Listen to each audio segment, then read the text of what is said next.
Hello नमस्कार दोस्तों, स्वागत है आप सभी का। दोस्तों इस वीडियो में रीजनिंग का ये हमारा पार्ट नंबर 45 होने वाला है। दोस्तों इससे पहले दोस्तों हम लोग 44 पार्ट कर चुके हैं जो आपको चैनल पर मिल जाएगा।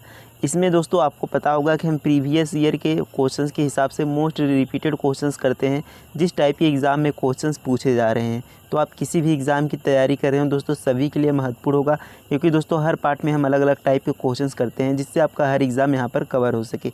तो चलिए यहाँ पर पहले क्वेश्चन से स्टार्ट करेंगे। देखिए पहला क्वेश्चन कि निम्नलिखित प्रश्न में दिए गए विकल्पों में से संबंधित संख्या चुनिए। तो यहाँ पर कलर चेंज कर लेते हैं दोस्तों, दोनों यहाँ पर रेड हो जाएगा। तो यहाँ पर हमने कलर चेंज कर ली। देखिए अब यहाँ पर दोस्तों इस टाइप से आपको क्वेश्चंस दिया जाता है। इसमें आपको संबंध देखना होता है कि किस तरीके से ये संबंध है। इसे दोस्तों एनालॉगी का क्वेश्चंस कहते हैं, यानी समानता देखनी होती है इनमें हमें। जैसे 7 का संबंध 45 से होगा, वही संबंध हमें 5 का देखना होगा कि क्वेश्चन मार्क के स्थान पर कौन सी संख्या आएगी। तो यहाँ पर आप दोस्तों यहाँ पर सॉल्व करें, कुछ समय आपके लिए है, फिर उसके बाद दोस्तों हम यहाँ पर मिलकर सॉल्व करते हैं। तो उम्मीद है दोस्तों आपने यहाँ पर सोचा होगा कि कौन सा इसका आंसर होगा। तो देखिए कैसे सॉल्व करेंगे। तो हमें दोस्तों 7 से 45 जाना है। तो हम यहाँ पर देखिए 7 का गुणा करेंगे तो 7 छंग 42 हो जाएगा। तो 7 का 6 में गुणा कर देते हैं, तो 7 छंग कितना हो जाएगा दोस्तों, 42 हो जाएगा। अब देखिए 42 से 45 बनाने के लिए +3 करना पड़ेगा, तो यहाँ पर हमने 3 जोड़ दिया। अब उसी तरीके से देखिए दोस्तों यहाँ पर 5 का भी 6 गुना करेंगे तो 5 तक कितना हो जाएगा, ये आपका 30 हो जाएगा। अब देखिए यहाँ पर +3 किया था, यहाँ पर भी +3 कर लेते हैं, तो 30 और 3 कितना हो जाएगा दोस्तों, ये आपका 33 हो जाएगा।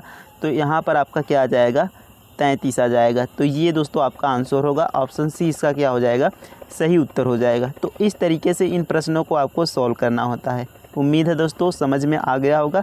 अगला प्रश्न देखते हैं।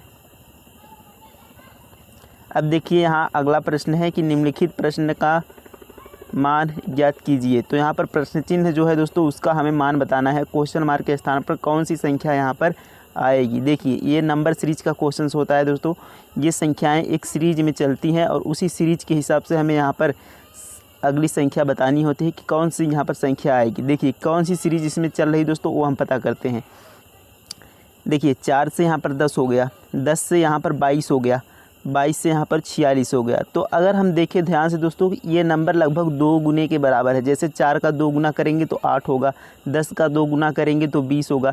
तो इसमें देखेंगे तो ये 2 गुने के लगभग बराबर हैं। तो यहाँ पर अगर हम 4 का 2 गुना करके उसमें दोस्तों 2 को जोड़ दें तो 4 दूना 8 और +2 कर दें तो 10 हो जाएगा। अब उसी तरीके से दोस्तों अगर हम 10 का 2 गुना कर दें, 10 दूना 20 और 20 में 2 को जोड़ दें तो क्या हो जाएगा दोस्तों, आपका 22 यहाँ पर बन जाएगा। अब यही तरीका इसमें देखेंगे तो 22 दूना 44, 22 दूना कितना होगा दोस्तों 44, और 44 में +2 जोड़ देंगे तो कितना हो जाएगा 46 हो जाएगा। यानी जो हमारा तरीका है दोस्तों गुणा 2 + 2 का है। तो 46 का 2 गुना कर देंगे तो 46 दूना कितना हो जाएगा दोस्तों, 46 दूना कितना हो जाएगा, ये आपका 92 होगा, और 92 में +2 करेंगे तो बनेगा 94। तो इस तरीके से यहाँ पर 94 आपका क्या हो जाएगा, आंसर हो जाएगा, 94 आंसर। तो ऑप्शन बी देखेंगे यहाँ पर दोस्तों सही उत्तर हो जाएगा 94। तो इस तरीके से यहाँ पर क्वेश्चंस को हमें सॉल्व करना था। उम्मीद है दोस्तों ये प्रश्न भी आपको यहाँ पर अच्छे समझ में आ गया होगा। अगला क्वेश्चन देखेंगे।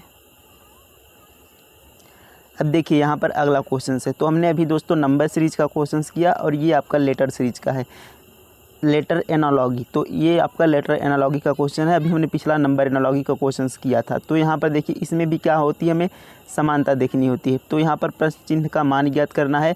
जिस तरीके से दोस्तों इसका संबंध इससे है, वही संबंध हमें इसका इससे बताना होता है कि कौन सा यहाँ पर संबंध बनेगा। तो उम्मीद है आप सॉल्व कर रहे होंगे। तो देखेंगे कैसे सॉल्व किया जा सकता है इसे। देखिए अगर दोस्तों हम ई से यहाँ पर आई पर जाएं, इसके लिए दोस्तों आपको प्लेस वैल्यू इनका याद होना ज़रूरी है कि ई 5वें नंबर पर आता है, ABCD में आई 9वें नंबर पर आता है। इस तरीके से आपको इनका प्लेस वैल्यू याद होना चाहिए। देखिए ई से आई बनाने के लिए तो यहाँ पर ई का 5 होता है, आई का कितना होता है दोस्तों 9 होता है। तो +4 करेंगे 5 में तब जाकर 9 बनेगा। अब देखिए एफ से जे, एफ का 6 पर होता है, जे का 10 पर होता है। 6 से 10 बनाने के लिए +4 करना पड़ेगा। अब देखिए जी का कितना होता है दोस्तों 7 होता है, और 7 से यहाँ पर के का 11 होता है। तो 7 से 11 पर जाने के लिए +4 करना पड़ेगा। तो हमने देखा दोस्तों सभी में +4 करके अगला लेटर यहाँ पर लिखा गया है। तो इसी तरीके से इसमें भी हम +4 करेंगे और अगला लेटर लिख देंगे। तो यम कितने पर होता है दोस्तों, 13 पर होता है। 13 में +4 करेंगे तो 17 बनेगा। 17 पे क्या आएगा, क्यों आ जाएगा। अब उसी तरीके से दोस्तों यहाँ पर यन हमारा कितने पर होता है, तो 14 पर होता है। 14 में +4 कर देंगे दोस्तों, कितना हो जाएगा, 14 में +4 करेंगे तो 18 बनेगा। 18 पर आता है दोस्तों आर, 18 पर आता है आपका आर। अब देखिए आप यहाँ से भी आंसर लगा सकते हैं ऑप्शंस के थ्रू कि किसमें पहले अक्षर यहाँ पर क्यों आर होना चाहिए, तो इसमें क्यों आर नहीं है पहला। इसमें देखिए ऑप्शन बी में है, इसमें भी क्यों आर नहीं है, इसमें भी क्यों आर नहीं है। केवल एक ही ऑप्शन से दोस्तों यहाँ पर ऑप्शन नंबर बी आपका सही उत्तर हो जाएगा। तो आप पहले भी यहाँ पर देख सकते थे तो केवल पहले लेटर से कि पहला लेटर क्यों से शुरू हो रहा है, तो ऑप्शन बी में ही केवल पहला लेटर क्यों से शुरू हो रहा है, बाकी सब में अलग अलग है। तो इस तरीके से हमें पूरा क्वेश्चन सॉल्व ही नहीं करना पड़ता। तो इस तरीके से यहाँ पर दोस्तों आपको सोचना है, ऑप्शन के द्वारा भी यहाँ पर आपको मदद लेनी है। और यहाँ दोस्तों सारे ऑप्शंस कोई भी मैंने चेंज नहीं किया है, जिस तरीके से एग्ज़ाम में पूछा गया है सेम वही मैंने यहाँ पर रख दिया गया है। तो आप ये ना सोचें कि ऑप्शंस इसमें चेंज किया गया है, जिस तरीके से एग्ज़ाम में क्वेश्चन दिया गया था बिल्कुल ऑप्शंस वही रखे गए हैं। अब देखिए यहाँ पर ओ में भी हम +4 करके लिख लेते हैं, तो ओ का होता है 15 और +4 करेंगे दोस्तों 19 हो जाएगा। 19 पर आ जाएगा यस, तो क्यों आर यस दोस्तों आपका आंसर होगा। ऑप्शन बी में यहाँ पर क्यों आर यस लिखा गया है। इस तरीके से यहाँ पर ये आज का आंसर है। उम्मीद है आप सभी को समझ में आया होगा। अगला प्रश्न देखेंगे। देखिए ये क्वेश्चन से यहाँ पर अगला प्रश्न है कि निम्नांकित आरेख का अध्ययन करें, उस क्षेत्र की पहचान करें जो उन लड़कियों का प्रतिनिधित्व करता है जो सेवारत तो हैं किंतु अविवाहित हैं। तो उन लड़कियों को हमें देखना है दोस्तों जो सेवारत हैं किंतु अविवाहित हैं। देखिए ये आपका गोले में जो भी अंक है ये लड़कियों के लिए है, ये आपका सेवारत के लिए है और ये आपका विवाहित के लिए है। अब देखिए हमसे कहा क्या गया है, कहा है कि उन लड़कियों का प्रतिनिधित्व करता है, तो हमें लड़कियों को देखना है सबसे पहले। फिर देखना है कि जो सेवारत हों, जो सेवारत तो हों, यानी दोस्तों वह लड़कियां सेवारत में भी आनी चाहिए किंतु अविवाहित हों, यानी विवाहित वाले में नहीं आनी चाहिए। तो देखेंगे तो ये देखिए लड़कियों का है। अब देखेंगे दोस्तों सेवारत में भी होना चाहिए, तो देखिए ये जो 2 अंक है ये दोनों वृत्त में है, यानी सेवारत में भी है और लड़कियों में भी है। अब देखिए किंतु अविवाहित है, यानी दोस्तों ये जो 2 है ये विवाहित वाले में नहीं है, तो ये आपका आंसर होगा। अगर दोस्तों तीनों पूछता कि सेवारत भी हों, लड़कियां भी हों, विवाहित भी हों, तो यहाँ पर देखेंगे 5 आपका तीनों में है, तो ये आपका आंसर होता। पर पूछा है कि विवाहित न हो यानी अविवाहित हो, तो केवल 2 यहाँ पर होगा जो लड़कियां भी हैं और सेवारत भी हैं। तो इस तरीके से 2 दोस्तों यहाँ पर क्या हो जाएगा, आपका उत्तर हो जाएगा सही उत्तर ऑप्शन नंबर बी, यहाँ पर 2 सही उत्तर हो जाएगा। इस तरीके से यहाँ पर आपको यहाँ पर समझना था। तो देखिए एक बार फिर से देख लेते हैं कि लड़कियाँ हो सेवारत में हो, लड़की अविवाहित हो यानी विवाहित वाले में ना हो, तो ये देखेंगे आपका विवाहित का गोला था और इसके बाहर होना चाहिए तभी अविवाहित होगा। तो 2 हमने यहाँ पर देखा, ये आपका आंसर हो जाएगा। इस तरीके से इसे आपको सॉल्व करना था। उम्मीद है आप सभी को समझ में आ गया होगा। अगला प्रश्न देखेंगे। अब देखिए ये क्वेश्चन दोस्तों यहाँ पर है कि कथन और निष्कर्ष का। कहा है कि सभी जानवर कुत्ते हैं, तो दोस्तों सभी जानवर कुत्ते हैं, बना लेते हैं। देखिए इस तरीके से ये आपका है जानवर का। अब देखिए कहा है कि सभी जानवर कुत्ते हैं, तो सारे जानवर जो होंगे वह कुत्ते के अंदर आएंगे, तो ये बड़ा वाला आपका क्या हो गया, कुत्ता का हो गया। तो यहाँ पर हम लिख देते हैं दोस्तों कुत्ता, और अंदर वाला क्या था आपका जानवर। देखिए अंदर वाला जानवर है, बाहर वाला कुत्ता। कह रहा है कि सभी जानवर कुत्ते हैं, तो जो जानवर का गोला होगा वह कुत्ते के अंदर आएगा क्योंकि सभी जानवर क्या है, कुत्ते हैं। अब देखिए आगे कहा है हमसे कि सभी कुत्ते पक्षी हैं। अब देखिए यहाँ पर अलग है, ये कह रहा है कि सभी कुत्ते क्या हैं, पक्षी हैं, तो सभी कुत्ते जो हैं वह पक्षी के अंदर आ जाएंगे। अब ये बड़ा वाला भी क्या हो गया, हमारा पक्षी हो गया, सभी कुत्ते पक्षी के अंदर आ गए। अब देखिए आगे कहा है निष्कर्ष में। अब देखेंगे तो निष्कर्ष दोस्तों यहाँ पर कह रहा है कि सभी जानवर पक्षी हैं, तो क्या सभी जानवर दोस्तों पक्षी हैं, क्या सभी जानवर पक्षी के अंदर हैं, तो यहाँ पर दोस्तों सही ये उत्तर होगा। क्योंकि देखिए सभी जानवर क्या है, पक्षी के अंदर। ये बड़ा वाला गोला किसका है दोस्तों, हमने पक्षी का बनाया है, और पक्षी के अंदर ही तो यहाँ पर जानवर हैं। तो आप कहेंगे ये तो कुत्ते के अंदर है, तो कुत्ता भी तो यहाँ पर पक्षी के अंदर है, तो जानवर भी पक्षी के अंदर होगा। तो ये कथन निष्कर्ष आपका सही होगा, यानी सभी जानवर क्या हैं, सभी जानवर पक्षी हैं। तो सभी जानवर पक्षी हैं, ये वाला सही होगा, क्योंकि सभी जानवर पक्षी के अंदर हैं। तो ये वाला निष्कर्ष आपका सही हो गया, यानी पहला दोस्तों क्या हुआ, सही हो गया। दूसरा निष्कर्ष देखते हैं, सभी पक्षी जानवर हैं, क्या सभी पक्षी जानवर हैं।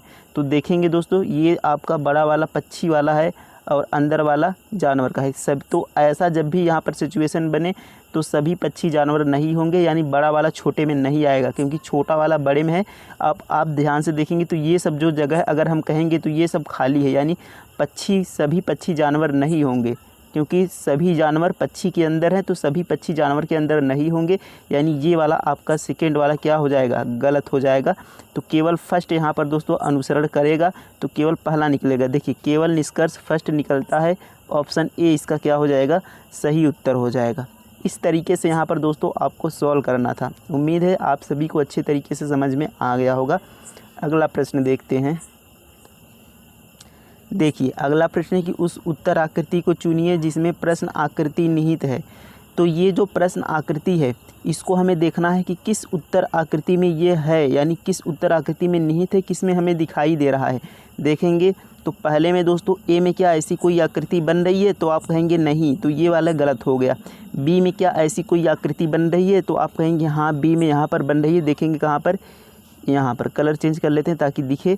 तो बी में देखेंगे तो इस तरीके से यहाँ पर दोस्तों ये आकृति बन रही है बी वाले में, जो कि यहाँ पर हमें प्रश्न में दिया गया था। तो इस तरीके से ये आकृति बन रही है, तो आप कहेंगे बी वाला यहाँ पर आपका सही उत्तर हो जाएगा। सी में ऐसी कोई आकृति नहीं है। डी में दोस्तों देखेंगे ऐसी कोई आकृति नहीं है। अब डी में अगर ये मिला होता इस तरीके से तो आकृति बनती, पर यहाँ पर मिला नहीं है, यानी डी में भी कोई आकृति नहीं है। तो बी आपका यहाँ पर सही उत्तर हो जाएगा। अगला प्रश्न देखते हैं। देखिए अगला प्रश्न है कि कौन सी उत्तर आकृति प्रश्न आकृति के पैटर्न को पूरा करेगी। तो कौन सी उत्तर आकृति दोस्तों, यहाँ पर प्रश्न आकृति में हम बैठाएंगे तो यहाँ पर एक आकृति बनेगी जो जिस तरीके से ये हमें दिखाया गया है। देखेंगे कैसे, तो यहाँ पर उम्मीद है आपने सोच लिया होगा कि कौन सी आकृति यहाँ पर बैठेगी। तो चलिए देखेंगे। देखिए ये वाला दोस्तों, ये वाला जो तीर है आपका और ये वाला तीर है, दोनों क्या हैं, दोनों आमने सामने हैं, यानी एक दूसरे की तरफ हैं। जैसे बताएं यहाँ अगर इसमें हम समझें तो ये वाला तीर भी इस तरीके से दिखा है और ये वाला तीर भी उसके सामने है। अब इसी तरीके से दोस्तों ये वाला जो हमारा तीर आया है ये वाला, अब ये इस तरीके से, तो सामने जो इसके होगा वो भी तो इस तरीके से होना चाहिए। तो कौन सी आकृति में इसमें है, नहीं इसमें तो उल्टा ही है दोस्तों, उसी की तरह बिल्कुल। इसमें है नहीं, इसमें तो दिया है ये वाला तो दिया है इस तरीके से। ये वाला है दोस्तों नहीं, सीधा में नहीं है। तो केवल एक ही ऑप्शन दोस्तों यहाँ पर सही होता है आपका डी आंसर, ये आपका सही उत्तर हो जाता है। उम्मीद है ये क्वेश्चंस भी आपको समझ में आया होगा। अगला प्रश्न देखते हैं। देखिए दोस्तों अगला प्रश्न हमारा है, एक व्यक्ति अपने कार्यालय के लिए उत्तर दिशा की ओर चलता है। वह बाईं ओर घूमा और फिर दाएं ओर घूमा और फिर दाएं ओर घूमा, वह किस दिशा की ओर मुँह करके चल रहा है। तो ये हमारा क्वेश्चन है। देखिए सबसे पहले आपको दिशाओं का ज्ञान होना चाहिए दोस्तों। ये आपका दिशा होता है, इधर होता है आपका पूर्व, नीचे होता है दोस्तों आपका दक्षिण, उत्तर होता है ऊपर और इधर होता है पश्चिम। तो ये आपको दोस्तों हमेशा ज्ञान होना चाहिए, आपके दिमाग में ये होनी चाहिए कि ऊपर साइड उत्तर है, साइड में पूरब है और इधर दक्षिण है। इस तरीके से आपको याद होना चाहिए। अब देखेंगे एक और यहाँ पर कि अगर जब हमें किसी दिशा में चल रहा हो और दाएं घूमने को कहे तो आपको घड़ी की दिशा में चलनी है, घूमनी है। यानी घड़ी किस दिशा में चलती है, तो आप कहेंगे घड़ी आपकी इस दिशा में चलती है, ऐसे ऐसे चलती है, इधर से ऐसे। अब ये तो आपकी घड़ी की दिशा हो गई। तो जब दाएं कहे तो घड़ी की दिशा में चलना है, लेकिन जब बाएं बोले कि बाएं घूम गया तो आपको दोस्तों घड़ी की उल्टी दिशा में चलनी है, यानी इस तरीके से उल्टी दिशा में घड़ी की चलनी है, इस तरीके से। तो ये आपको यहाँ पर याद रखना है, बहुत ही यहाँ पर काम करेगा दोस्तों ये आपका तरीका। देखिए अब प्रश्न में क्या कह रहा है कि एक व्यक्ति अपने कार्यालय के लिए उत्तर दिशा की ओर चलता है। उत्तर किधर है दोस्तों, तो उत्तर ऊपर साइड है। तो ये व्यक्ति अपने कार्यालय के लिए उत्तर की ओर चला तो ऊपर चल गया। अब देखिए आगे कहा है, वह बाईं ओर घूमा और फिर दाएं ओर घूमा। अब देखिए वह बाएं ओर घूमा, तो मैंने बताया कि बाएं ओर किधर होता है दोस्तों, घड़ी की विपरीत दिशा में। तो ये घड़ी इस तरीके से उल्टी दिशा में चलेगी तो इधर आ जाएगा बाएं। अब देखिए कहा हुआ बाएं ओर घूमा और फिर दाएं ओर। अब देखिए फिर दाएं ओर, यानी अब देखिए इस तरीके से घड़ी चलेगी तो ये दाएं ओर ऊपर हो जाएगा। अब देखिए ये ऊपर आ गया। अगर आपको ऐसे ना समझ में आए तो आप खुद को यहाँ पर सोचिए कि मैं इस दिशा में जा रहा हूँ, मैं दाएं मुड़ूंगा, किधर दिशा में मुड़ूंगा, तो आप अपने हाथ के हिसाब से यहाँ पर बाएं दाएं के हिसाब से सोच सकते हैं। और ऐसे आपको समझ में आ रहा है तो आप ऐसे आसानी से कर पाएंगे। अब देखिए वह दाएं मुड़ गया। अब कह रहा है कि फिर देखिए फिर दाएं मुड़ा, देखिए वह बाईं ओर घूमा और फिर दाएं ओर मुड़ा, घूमा और फिर दाएं ओर घूमा, यानी दोस्तों अब फिर वह दाएं ओर घूम गया। तो फिर वह दाएं ओर घूमेगा तो फिर घड़ी की दिशा में इस साइड चलेगा। अब देखिए फिर वह दाएं ओर घूम गया। अब आगे कह रहा है फिर दाएं ओर घूमा। अब वह किस दिशा की ओर मुँह करके चल रहा है। अब दोस्तों इसकी मुँह किस दिशा में है, तो इधर कौन सी दिशा है, तो इधर मैंने बताया दोस्तों यहाँ पर पूर्व की दिशा है, यानी यह किस दिशा में चल रहा है, तो पूर्व की दिशा में चल रहा है। ये आपका आंसर होगा। तो ऑप्शन सी दोस्तों पूर्व यहाँ पर क्या हो जाएगा, सही उत्तर हो जाएगा। तो इस तरीके से यहाँ पर क्वेश्चंस को आपको सॉल्व करना था। अब देखिए यहीं पर आप इसे और आसानी से बना सकते थे। कैसे कि अगर दोस्तों देखिए अगर यह उत्तर की ओर चला तो वह बाएं घूमा। अब देखेंगे कितनी बार बाएं घूमा है, तो देखेंगे एक बार यह बाएं घूमा है तो यहाँ पर हम लिख देंगे लेफ़्ट। अब आगे देखेंगे लेफ़्ट यानी दोस्तों बाएं यल से। अब देखिए और फिर दाएं घूमा और फिर दाएं घुमा, तो कितनी बार दाएं घुमा दोस्तों, 2 बार। तो 2 बार यहाँ पर हम आर लिख देंगे, 2 बार यहाँ पर हम आर लिख लेंगे। अब देखिए एक लेफ़्ट और एक राइट, ये दोनों कट के उसी स्थान पर आ जाएगा। जैसे देखिए एक बार यह बाएं गया और उसके बाद फिर से दाएं आ गया, तो यानी यह उसी स्थान पे आ गया। तो ये दोनों क्या हो जाते हैं, ये दोनों कट जाते हैं, एक लेफ़्ट और एक राइट कट गया, केवल दोस्तों आपका राइट बचा। तो एक राइट बचा यानी एक बार दाएं घुमा है, तो उत्तर से एक बार यहाँ पर दाएं घूम गया तो किस दिशा में आ गया, पूर्व दिशा में आ गया। तो जो कि आपका ऑप्शन नंबर सी यहाँ पर पूर्व दिशा आपका सही उत्तर हो जाएगा। तो आप इस तरीके से भी सॉल्व कर सकते हैं और दोस्तों आप इस तरीके से भी सॉल्व करते हैं तो आपका आंसर वही आएगा। तो उम्मीद है ये सारे प्रश्न आपको अच्छे से समझ में आए होंगे दोस्तों कि किस तरीके से हमें क्वेश्चंस को बनाना है। तो वीडियो कैसा लगा दोस्तों एक बार कमेंट करके ज़रूर बताइएगा। मिलते हैं अगले वीडियो में, तब तक के लिए धन्यवाद।